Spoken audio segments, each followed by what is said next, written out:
another video. If you're new, my name is Leah and I am all about spending less and creating more, which starts in the grocery store, but you gotta follow through with it in the kitchen. So that's what we're doing today. I'm going to be working on our Stocktober video 2, where I share with you all the things that I am putting into my freezer to make mealtime easier, but also to use wisely what we have purchased. So let's get on into the kitchen.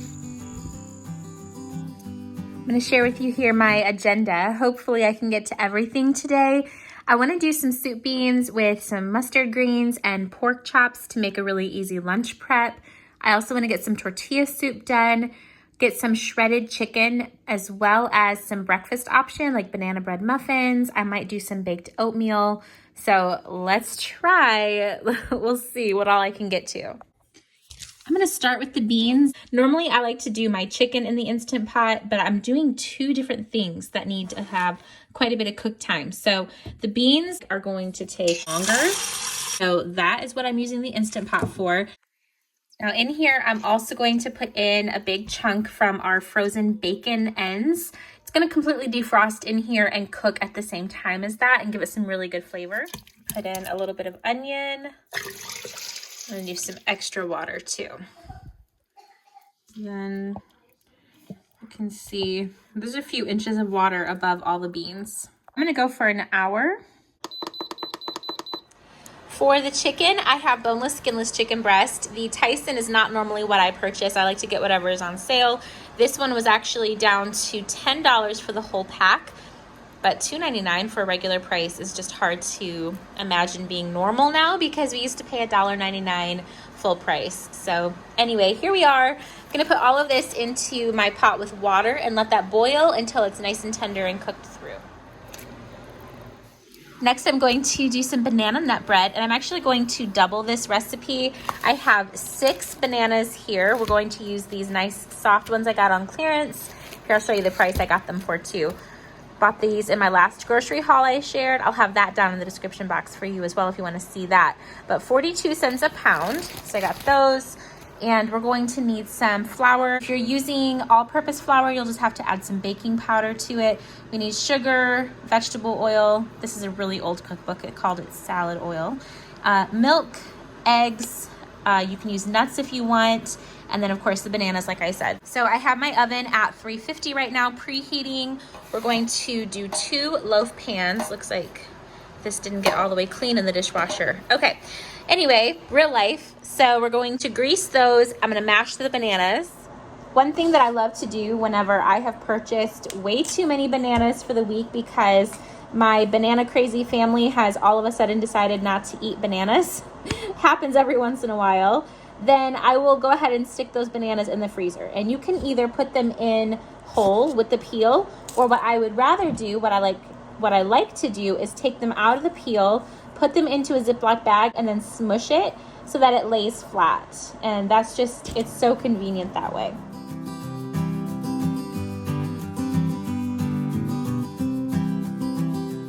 Then we do 6 tablespoons of our vegetable oil or melted butter, because we're doubling, 2 cups of sugar, 1.5 cups of milk.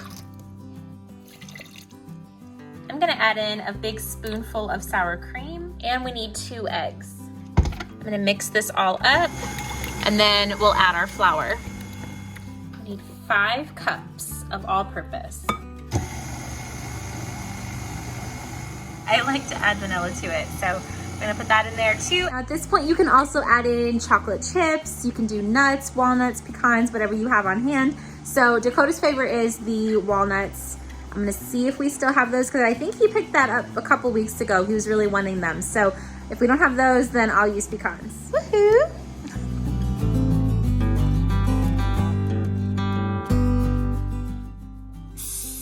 And you can use butter and grease the pan, or just a spray. And then my favorite thing to do is put in some cinnamon and sugar. So instead of greasing and flouring the pan, I do this with cinnamon and sugar.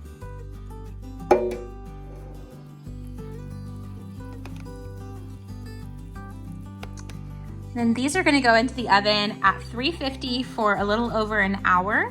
So now while I have my beans in the Instant Pot, I have chicken on the stove, banana bread in the oven. I'm going to start working on the pork chops to go with our lunch prep. I'm going to season both sides with some Cajun seasoning. Now these are really thin. You can see they're a really thin chop. I just want to quickly sear both sides in some olive oil.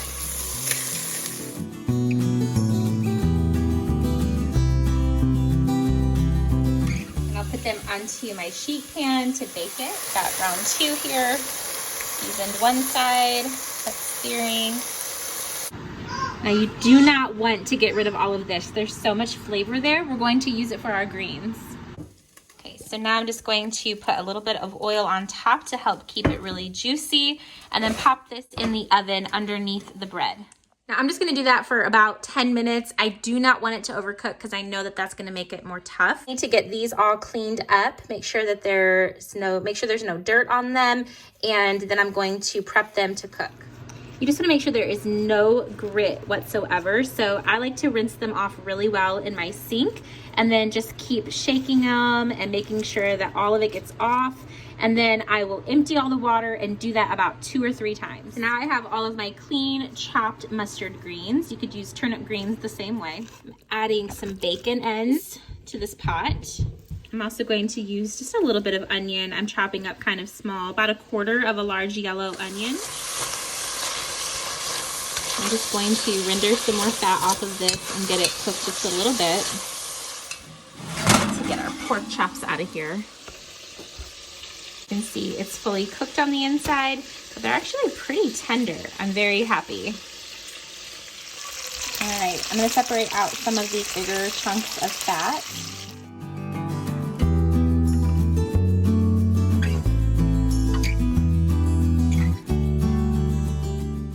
Now I'm gonna add some water, and you can add some chicken broth or beef stock if you would rather. And then we're just going to add in a little bit of our greens until they wilt, and then add in the rest.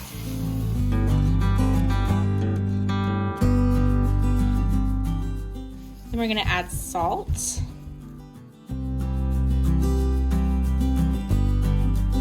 I'm gonna turn it down to a lower simmer, and then we're gonna cover it and let that go for about 30 minutes. Now that our chicken is done, you can see it comes apart fairly easy, but it's not mushy yet. That's what we're looking for. So I'm gonna take this out, give it a little rinse, and then shred it. I'm going to use my mixer to shred the chicken, and you can use a hand mixer as well.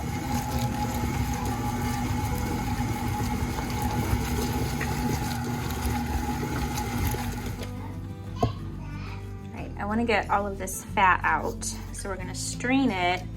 But my strainer holes are too big, so we're gonna try it with a paper towel.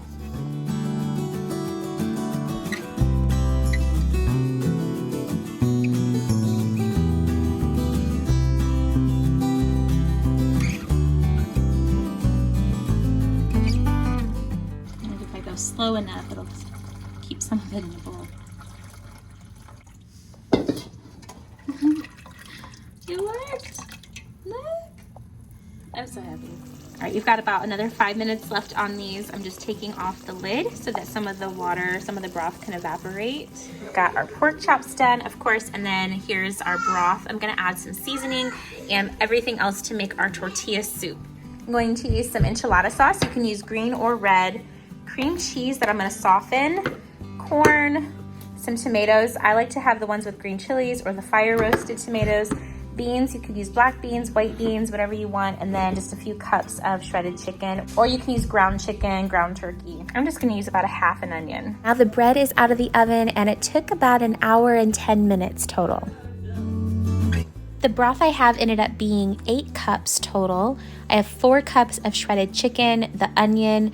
I did not drain the corn or the tomatoes, but I did drain and rinse my beans. I just prefer to do that. And then I'm also adding in that large can of enchilada sauce. You could also use salsa if you want, or like an Ortega. It's up to you. But I do like to add more flavor by adding some taco seasoning, whatever kind you prefer.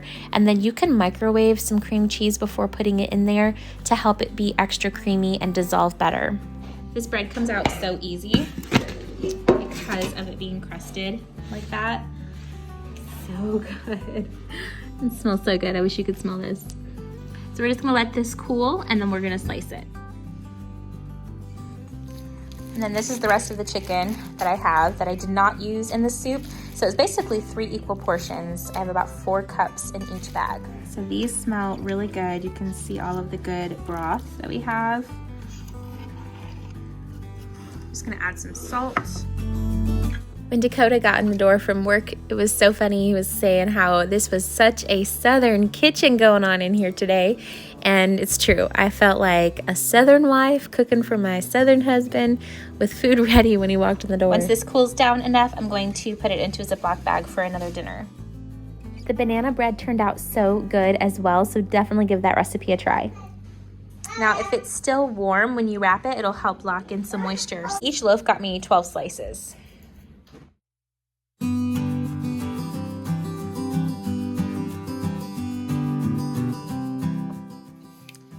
This is the portion of soup that I have left for tonight's dinner.